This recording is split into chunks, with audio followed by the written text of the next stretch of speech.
Cette image a fait le tour du monde. Le président d'un pays qui se déplace seul, sans garde du corps, à bord d'une coccinelle qui n'a rien de bien brillant.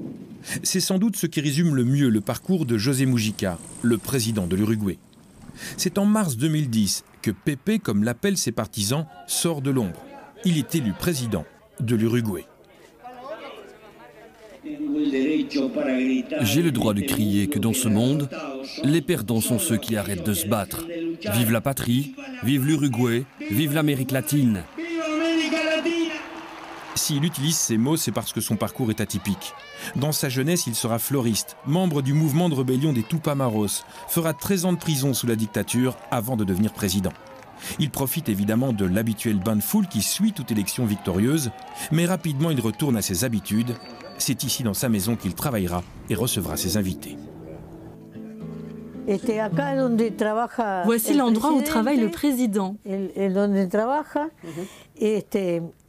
voici son vélo. Il a l'air un peu grassouillet maintenant, mais je vous assure qu'il était mince quand il utilisait ce vélo. Mais si son environnement de vie est modeste, le président Mujica reste un homme politique. Il portera notamment à bout de bras le projet de dépénalisation de la consommation et de la culture du cannabis dans son pays. Lui, l'ancien rebelle marxiste, voit tout cela avant tout comme un problème de marché. Évidemment, comme tout business, le marché va s'étendre. Et c'est pour cela que nous devons le réguler. On ne va pas permettre que l'on en vende plus et plus encore. Il faut aussi ajouter à son bilan politique la légalisation de l'avortement et du mariage homosexuel. Ses opposants lui reprochent de ne pas s'être assez intéressé à la gestion de l'État pour se focaliser sur quelques dossiers seulement. Mais cela ne semble pas le perturber. Après tout, il est un cas unique au monde. C'est le premier président à avoir renoncé à 90% de son salaire.